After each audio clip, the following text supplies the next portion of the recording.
This meeting is being recorded.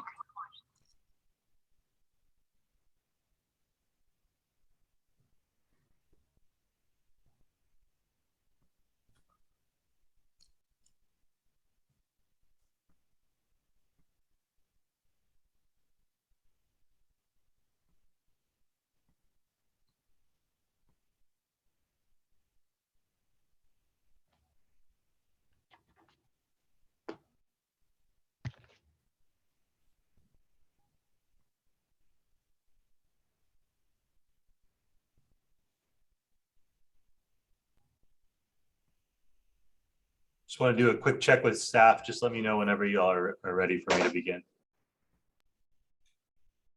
Thank you, Vice Chair. We do have a quorum, so we can get started whenever you're ready. Thank you so much. Good morning, good afternoon, everyone. Welcome to the May 6th Sandag Regional Planning Committee. Before we get started, I'd like to ask our interpreter, Ruth, to introduce herself and walk through how to access our interpretation services for today's meeting. Ruth?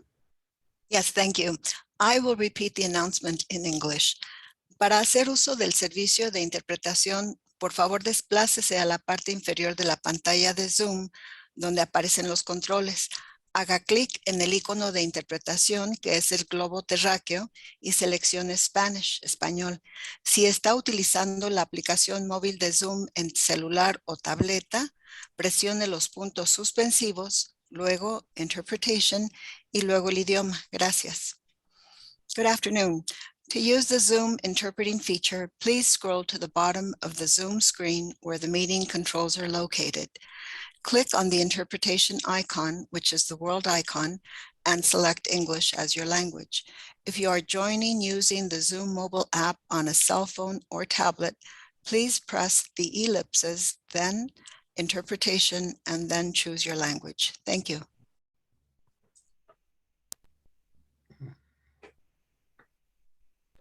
Thank you so much, Ruth. We will now begin with the Pledge of Allegiance. Could everyone face a flag and recite along with me? I pledge allegiance to the flag of the United States of America and to the republic for which it stands, one nation, under God, indivisible, with liberty and justice for all. Thank you, everyone. With that, we can now begin with non-agenda public comment, correct? Thank you, Vice Chair. We do have one member of the public who would like to speak virtually. Catherine Rhodes, you are self-muted at the moment. You can go ahead and begin when you're ready. Wonderful, thank you. This is Catherine Rhodes. I was calling regarding the Federal Aviation Administration, the FAA, San Diego County Regional Airport Authority, and the City of San Diego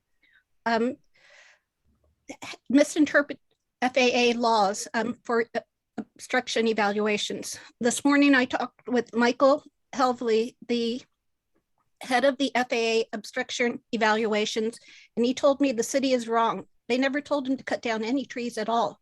So, you know, this is where we are. I think the mayor still thinks that, you know, this is true. All he has to do is actually call the FAA people on that letter that they sent us. And so anyway, that's something that the San Diego County Airport Authority is doing by not, all they had to do was make a phone call. Instead now 5 trees are dead. They're gonna try to cut down 15 more in Point Loma and in Bankers Hill. So, you know, we kind of need help on that. And I don't know how we're gonna do it. Hopefully this gentleman, Michael Helvley, will help.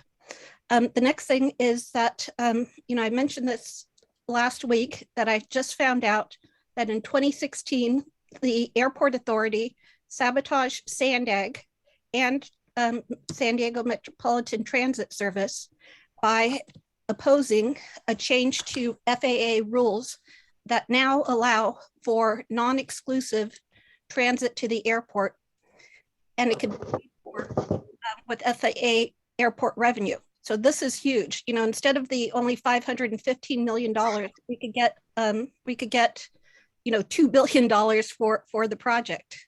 And so let me see if I could mention other things. And so what the lady actually said in her letter, she actually said, you know, I have to read it here. Sorry.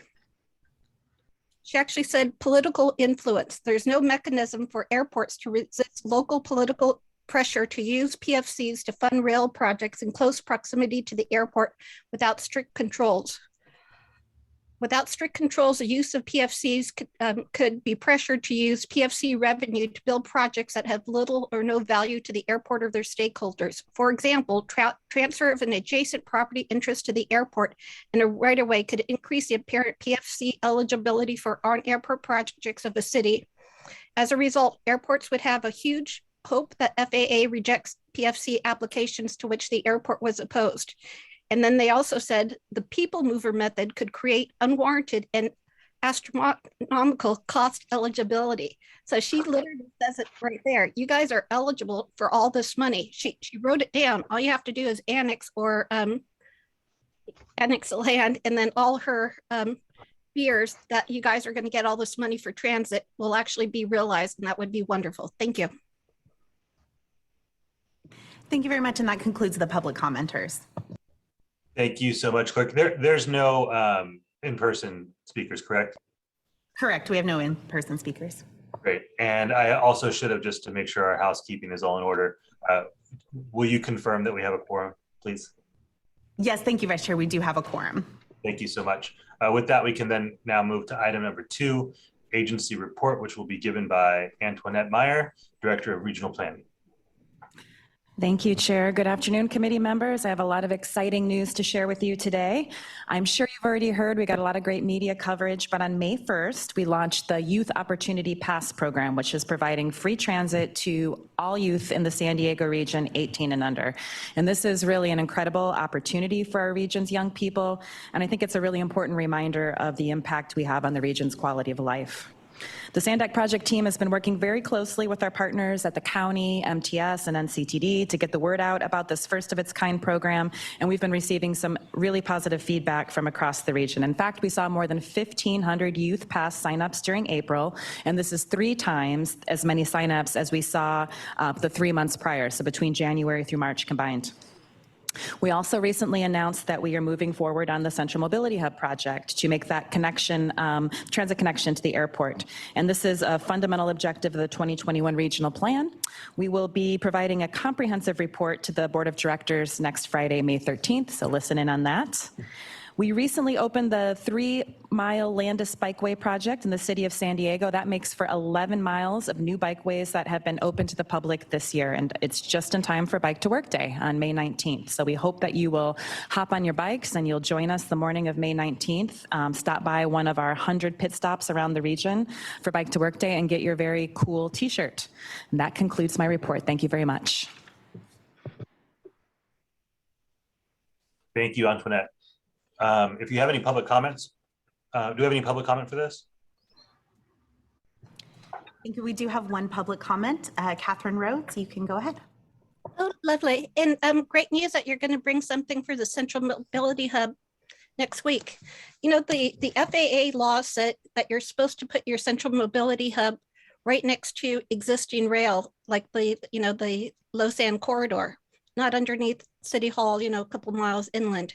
So anyway, I really do hope that you, in your Central Mobility Hub, you actually look to do subways using trenching, not necessarily tunnels. So we could get rid of that liquefiable soils and, create underground space for transit. Thank you so much. Thank you. And that concludes the public comments. Thank you so much. We will now go to members of the committee. Do we have any committee comments for this item or questions? All right, seeing none, I will thank Antoinette for your update. Obviously, very, very excited about the Youth Opportunity Pass program and really, really appreciate the work that SANDAG staff did in coordination with MTS to get the information out to the community. As I'm sure the members of this committee know, and anyone who's tuning in here, that's been a multi-year effort from advocacy from the community to make that happen. And it's just really exciting to see it launch. With that, we will move on to our consent agenda for items 3 and 4. Clerk, if you don't mind introducing the items just really quickly, just because there's two of them, if you don't mind reading the titles of those before we go to member and public comment. Of course. The consent agenda includes the approval of the March 4th meeting minutes. And just on that note, we've just realized that there was an error on the attendance sheet of the minutes. So I'd just like to offer a verbal correction for that. The East County attendance lists Mayor Minto as the primary member, but it should actually be Mayor Wells. So we'll be making a correction to that. And for item 4 is the title is Sandag Grant Programs Quarterly Status Update. The report provides a quarterly update on the progress and performance of projects funded through Sandag's grant programs from October 1st, 2021 through December 31st, 2021. Thank you so much, Francesca. Do we have any public comments for the consent agenda? I do not see any hands from the public. Thank you. We will now see if there's any comments from the committee members and also accept a motion if there is one for the consent agenda as verbally amended with respect to item 3. The only thing I can, Mayor Wells, I believe, was absent. I believe that's the reason why I cast a vote. Yes, I believe that's correct that he was absent. I'll make the motion. I'll second it. All right. Committee member Green, were you just raising your hand to make the motion? Exactly. Yeah, just trying to move it along. Thank you, sir. Yes. Thank you so much. All right. So we've got a motion from committee member Boyle, a second from committee member Gastel. Do we have any additional requests to speak or questions with respect to consent agenda? All right. Seeing none. Oh, yes. Councilmember Rios. Hi. Hi, Sean. I just wanted to make sure that I was eligible to vote on this item since I was not here, for the last minute. So would this be appropriate? There's no requirement to abstain if you were not present for the meeting. Okay, great. Thank you. Thank you for that. So with that, clerk, if you will please call the roll. Thank you. For the City of San Diego, Vice Chair Elo Rivera. Yes. Thank you. The County of San Diego is absent. For East County, Councilmember Gastel. Yes. Thank you. North County Coastal is absent. For North County Inland, Councilmember Green. Yes. Thank you. And for South County, Councilmember Rios. Yes. Thank you very much. And that item does pass unanimously with those members present. Thank you so much, Francesca. We'll now move from the consent agenda to item number 5, which is Transnet Smart Growth Incentive Program funding recommendations with a presentation from Jenny and Tracy.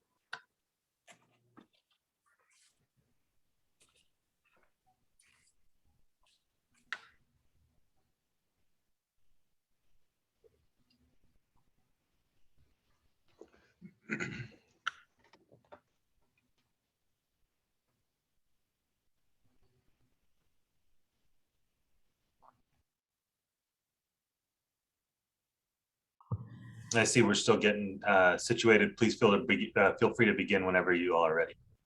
Okay, thank you, Council President Elo Rivera. Good afternoon, and Vice Chair. I'm Tracy Furshaw, and I'm the I'm the Program Manager for the Smart Growth Incentive Program. And here with me, I have Jenny Russo. Oh, okay, thanks.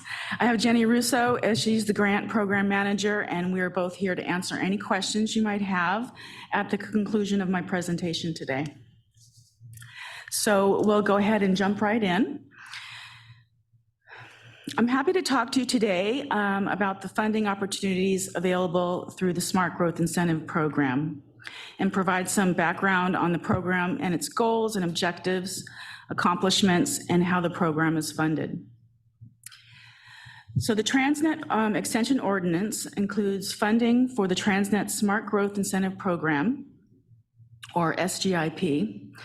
So the SGIP provides competitive funding to the region's 18 cities and the County of San Diego to support regional initiatives consistent with the 2021 Regional Plan, its Sustainable Communities Strategy, and to support smart growth in transit priority areas. The key objectives of the program include creating great places, making improvements to the community, and providing incentives, promoting the use of compact, mixed-use development in smart growth opportunity areas. Many communities have enhanced downtown streetscapes, built biking and walking paths, created plazas, enhanced pedestrian crossings, and made improvements to transit stations.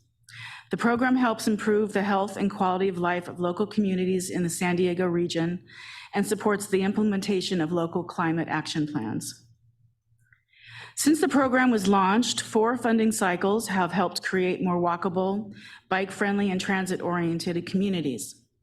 The SGIP has awarded more than $55 million in Transnet funds to a total of 67 projects throughout the San Diego region. The SGIP is a competitive grant program and ranks applicants based on information provided through their application and ensures consistency with the goals and objectives established with the application process. Next slide. So this brings me to why I'm here today. At your November 5th, 2021 meeting, the Regional Planning Committee recommended to the Board of Directors to approve the evaluation criteria and release the call for projects for the Cycle 5 SGIP. The board approved the call for projects at its November 12th, 2021 meeting. Total funding available was $3 million with a maximum award of $500,000. Matching funds were not required. However, additional points were given to jurisdictions that did provide matching funds. The call for projects also outlined some eligible projects and what the funding could be used for. And we have some examples highlighted on this slide. I will note that this call for projects only included funding for planning projects, as it was released simultaneously with the Housing Accelerator HAP program. Planning grants, as both programs complemented each other. So it is anticipated that a larger SGIP call for projects will be released later in the year and will provide both planning and capital components. And lastly, grantees have an expenditure deadline of up to 36 months from the notice to proceed. This slide shows a timeline to show you where we are at in the process. So as mentioned previously, in November last year, the SANDAG Board of Directors approved the release of the call for projects. And then in December, we had a virtual pre-application workshop along with the HAP call for projects applicants. At the workshop, we discussed project eligibility, the submittal process, evaluation criteria, and answered any questions regarding the call for projects. Grant applications were due February 28th, 2022, and the eligibility and evaluation process began. In April, the projects are recommended to receive funding were brought to the ITALC to review and ensure consistency with the Transnet ordinance.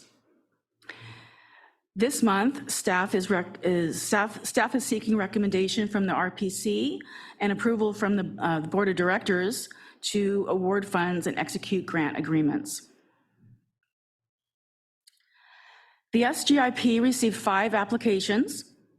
And as noted in the report, applications from the cities of Chula Vista and San Marcos did not demonstrate a direct connection between the project activities and furthering the goals of the SGIP program, and therefore were ineligible. But the good news is these projects are great projects and would be eligible in very competitive applications under the California Active Transportation Program or the Transnet Active Transportation Grant Program. Cycle 6 of the ATP program call for projects was released in March of this year with applications due in June.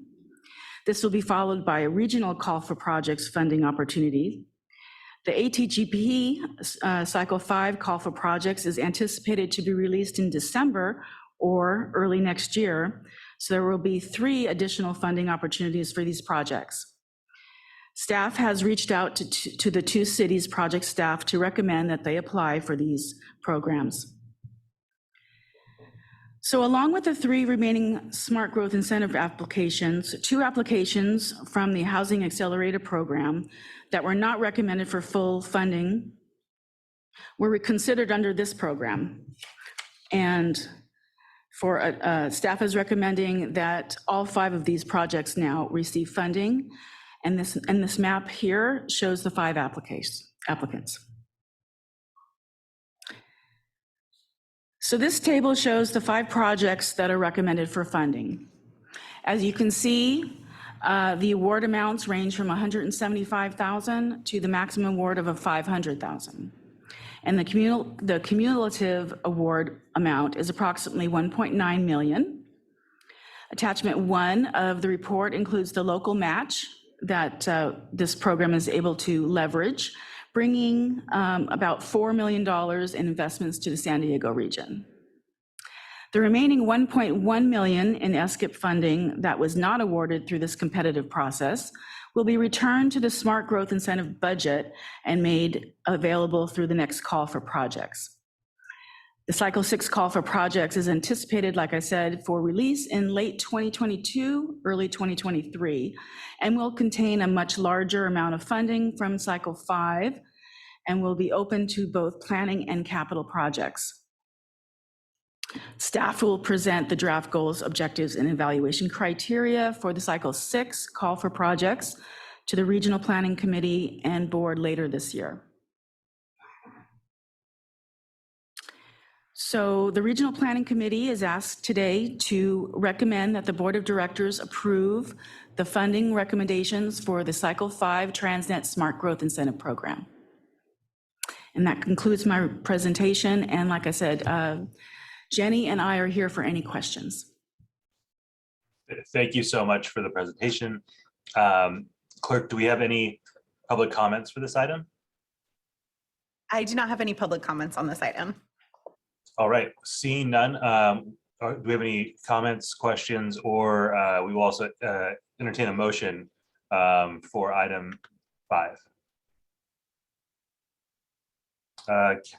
Committee Member Rios. Thank you.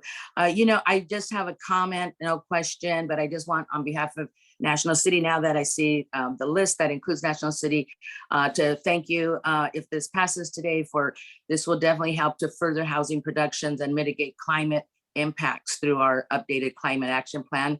And so if I may, I would like to make the motion to move this item forward. You definitely may. So we've got a motion there from. I'll second it. And a second from Committee Member Gastel. Do we have any additional comments or questions from any of the committee members? All right, seeing none, clerk, please call the roll. Thank you very much. For the City of San Diego, Vice Chair Ela Rivera. Yes. Thank you. The County of San Diego is absent. For East County, Councilmember Gastel. Yes. Thank you. For North County Coastal, Councilmember Kranz. Oh, I'm sorry, Councilmember Kranz is absent. This North County Coastal is absent. For North County Inland, Councilmember Green. Aye. Thank you. And for South County, Councilmember Rios. Aye. And that item does pass unanimously with those members present. Thank you so much. We will now move to item number 6, Housing Acceleration Program update. As a reminder, this is an informational item. Is staff prepared for the presentation? Yes, thank you. Good afternoon, I'm Allison Wood, Senior Planner here at Sandag. And since the adoption of our 2021 regional plan, we've had a lot of activity going on in our Housing Acceleration Program. So I'm excited to share with you some updates today and let you know about some activities that we have on the horizon. So the numbers on the screen here are a reminder of the goals that we have for our region when it comes to meeting our housing and climate goals. So with our 6-cycle RENA plan, we're aiming to produce over 171,000 homes by 2029. And at the same time, we're aiming to meet our SB 375 greenhouse gas reduction target. And so while our target is 19%, our 2021 regional plan demonstrates a 20% greenhouse gas reduction by 2035. So the Sustainable Community Strategy in the 2021 Regional Plan lays out a land use pattern that encourages growth and development near employment centers and connecting communities with high quality transit. And so this map shows some of the priority areas identified in the regional plan. The areas in green here are transit priority areas. So they're within a half-mile buffer around major transit stops. And then I'll layer on here our mobility hub areas in the pink and purple. We've identified 5 different types of mobility hub areas, and this is really meant to acknowledge that the planning and mobility and housing solutions are unique to different communities across our region. Now, I wanted to remind everyone about the magnitude of growth in housing production that we're really working toward here. So the first row on the chart is our annual housing production during our last RENA timeframe. And as you can see, the region has been producing mostly above moderate income housing. And in the second row, you can see the annual housing production needed per our 6-cycle RENA. And you can see the largest growth is really needed in those moderate income housing and below. So while we want to continue to support and expand supply of above moderate income housing as well, we know that that's not enough, that we need to really be producing housing across all of the income categories. So with that context in mind, I wanted to go over a timeline of really how our housing acceleration program has developed over the last 2 years. So back in July of 2020 is when the SANDAG Board of Directors adopted the 6-cycle RENA plan, setting in motion housing element updates for all of the jurisdictions. And around the same time, the state made available funding through the Regional Early Action Program, or REAP. And during that first phase of the program, SANDAG received $6.8 million to get our housing acceleration program underway. As you heard in the last presentation, there was a call for projects for both the Smart Growth and the Housing Acceleration Program that was released in November. In December, the board adopted the 2021 regional plan and established a new subcommittee, the Regional Equitable Housing Subcommittee, that I'll talk a little bit more about later in the presentation. In March, the first cycle of HAP grants were awarded to 7 jurisdictions. And now we are preparing for REAP 2.0. So a second phase of funding is coming from the state. SANDAG is set to be eligible for $43 million through this program. So we're looking at ways to significantly expand our work in this area. So there's some pretty significant differences between the 2 phases of the REAP program beyond just the dollar amount. So the focus for REAP 1.0 was really on housing planning and RENA implementation. And with REAP 2.0, housing is still a primary focus of the program, but we're also able to fund capital investments, not just planning activities, which we're excited about. However, there are some significant strings attached to the funding. So one of the primary sources of funding for this program is COVID relief funding, federal funding. And so this means that as we develop our program, we need a clear nexus to addressing negative economic impacts of COVID. So this is limiting what we originally thought we could spend all this funding on, and we're continuing to advocate to the state to have as much flexibility as possible. We recently reviewed the draft guidelines for the program and submitted a letter to the state to voice those concerns and encourage them to build as much flexibility as possible.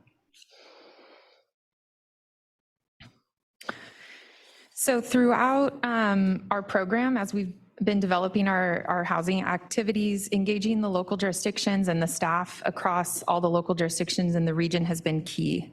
As we were getting this program underway about a year ago, we conducted interviews with local jurisdictions, and I wanted to just highlight some of the key common themes that emerged in terms of barriers to affordable housing development. So these include a lack of vacant or developable land, lack of staff capacity to process new housing applications that come in, the high cost of infill development, insufficient funding for affordable housing, and then for jurisdictions in the coastal areas in particular, conflicts between housing regulations and coastal zone regulations. So based on these needs, we've really been designing our housing acceleration program activities to directly address the needs of the staff in our region. We've organized our program around these three key areas: local jurisdiction support, data analysis and policy resources, and then regional initiatives. So local jurisdiction support has centered on grants and resources really to support local staff. We have our HAP grant awards and our Smart Growth grant awards in the prior item, but we heard from some staff that even applying for those awards, managing those grants is a big undertaking. And so we've really been looking at other ways that we can bring resources to the jurisdictions through technical assistance. So we're bringing on consultants to really be more on demand to help your staff with policy questions that come up, how to address new state regulations, et cetera. Another effort that we've done is initiated a Sustainable Communities On-Call. The SANDAG board just approved this on-call last month. And the way we conducted that procurement is that it's open to all local jurisdictions. So we now have a bench of consultants that are available that have been vetted by SANDAG that your staff can take advantage of to implement your own planning work. Okay, for data analysis and policy resources, these are different efforts that we're undertaking to help us monitor trends, understand equity considerations such as displacement, and provide resources to help any jurisdictions that are interested in implementing the pro-housing best practices. These have been defined by the state, and jurisdictions that go through the process to be designated as pro-housing can have access to different benefits and be more competitive in different state programs. And then finally, we have regional initiatives. So these are efforts to convene stakeholders across the region, provide educational opportunities, and collaborate on different strategies.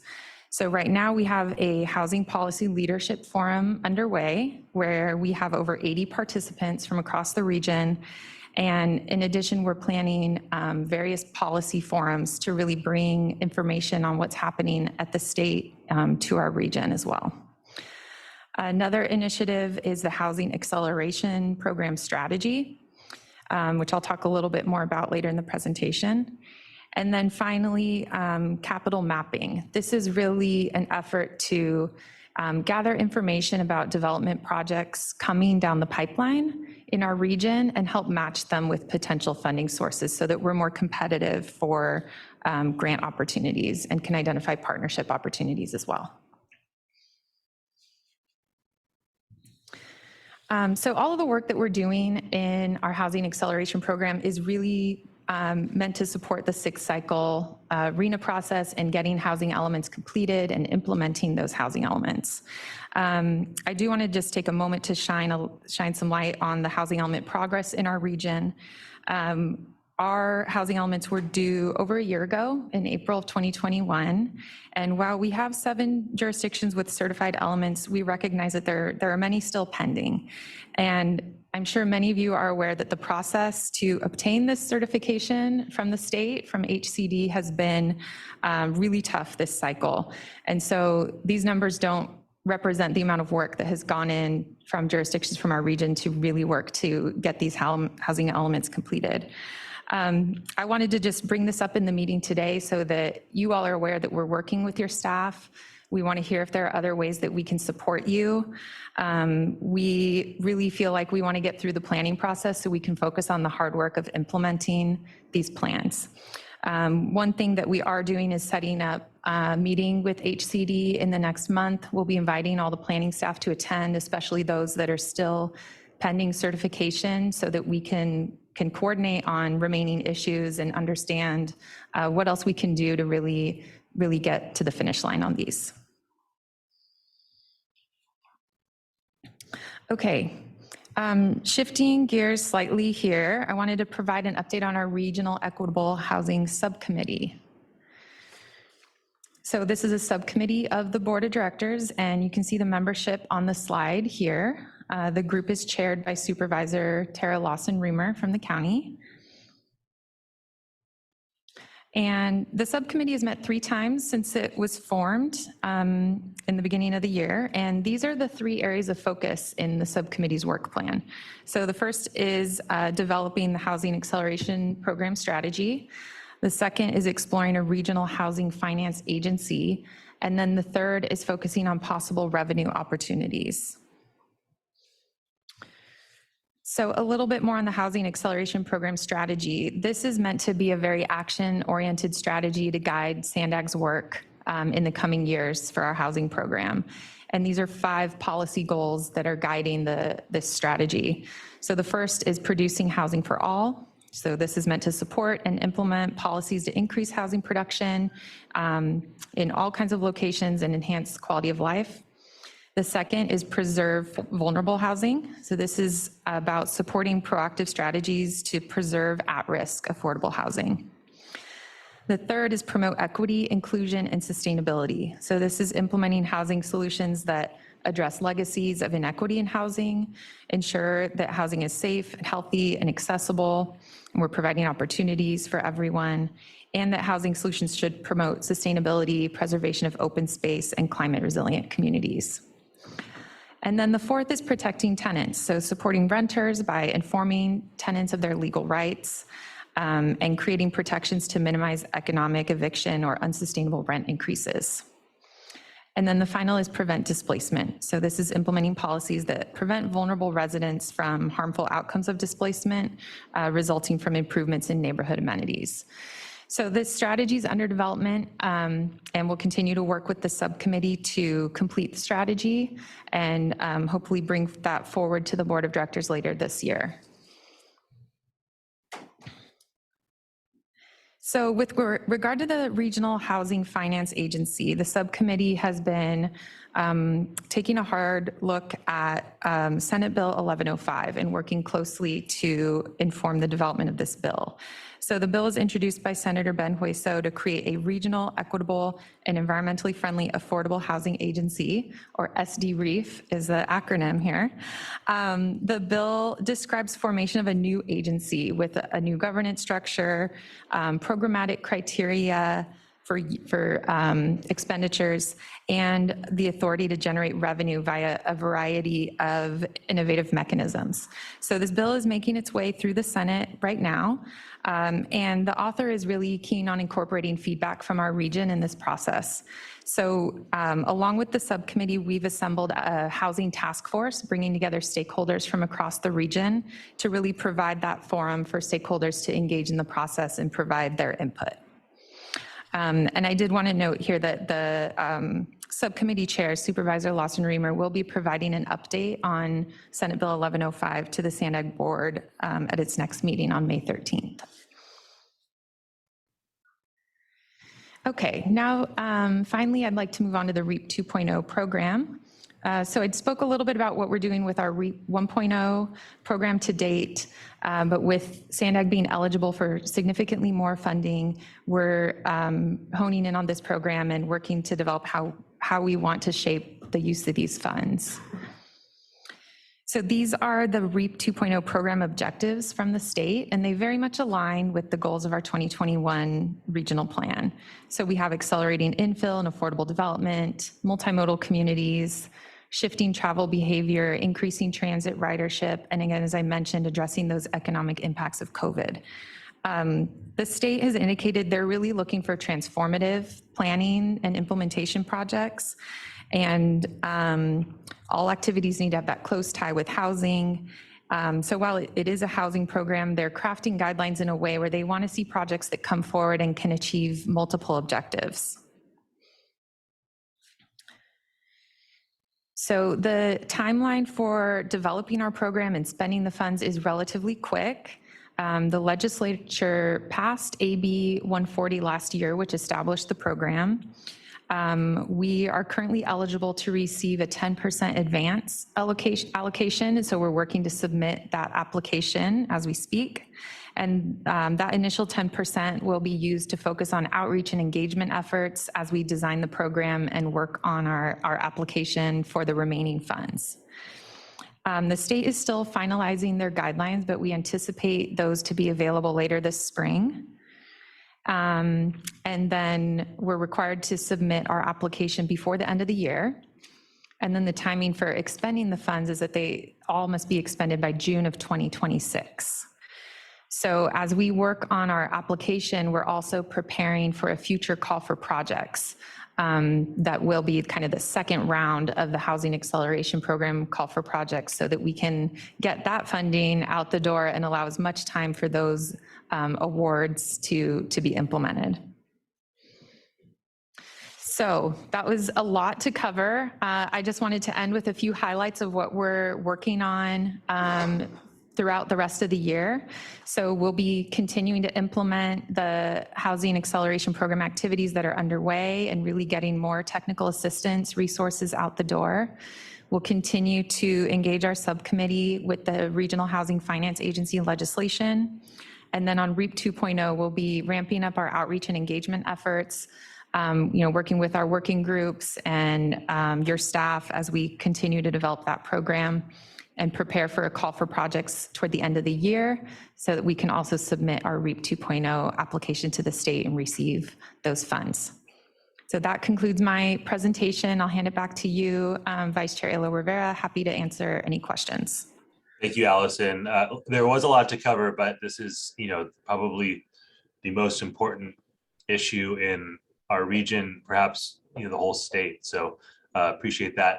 As a reminder, this is an informational item, so we won't need a motion on this. We will turn to see if there's any public comment before going to committee members for their comments.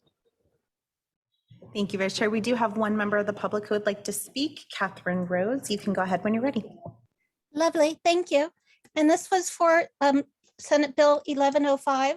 Benueso has property taxes, business taxes, document transfer tax, but it doesn't include any special revenue tax like transit occupancy tax or sales tax. So, these things, I don't think will be making that much money for you. And I think that if you open yourself up to getting any type of tax and not just limiting yourself to these specific ones, it would probably be good for everybody. And then I didn't know if Sandag was ever going to apply for the Project Home Key funds, the funds where you can get money to get hotels. The city had 61 million, or the county had $61 million available. And the city and county, put $12 million, a project for $12 million, but there is $49 million left on the table. And so I didn't know if maybe, Sandag could try for it, even though the deadline's passed. And my friends at Housing for the Homeless, they have hotels ready to go that will sell to them. And there's homeless people living in them right now. And then, one of the big issues that we have for the homeless is a misinterpretation of state law as it relates to dedicated parkland. Dedicated parkland is very special and you can't really do much in dedicated parkland, but there is a big, huge exception for states of emergency. And we have our state of emergency for emergency shelter. And so the city attorney wrote a legal opinion in 2014 that allows everybody to put homeless on dedicated parkland in Balboa Park or Mission Bay, but he doesn't seem to understand, this. We can do that.